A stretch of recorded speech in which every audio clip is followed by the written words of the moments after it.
Bien, el ejercicio 31 de la serie de física moderna pregunta, dice, la masa de un electrón en reposo es 9,1 por 10 a la menos 31 kilogramos. Dice, ¿cuál será su masa relativista si mueve a una velocidad de 0,87 c?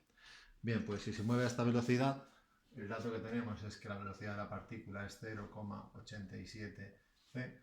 Al tratarse de un electrón, su masa en reposo es 9,1 por 10 a la menos 31 kilogramos, tal y como me han dicho, y lo que me están preguntando es la masa relativista. La única cosa que hay que hacer es aplicar la fórmula. La masa relativista es igual a la masa en reposo partido entre la raíz cuadrada de 1 menos la velocidad de la partícula al cuadrado partido entre la velocidad de la luz al cuadrado.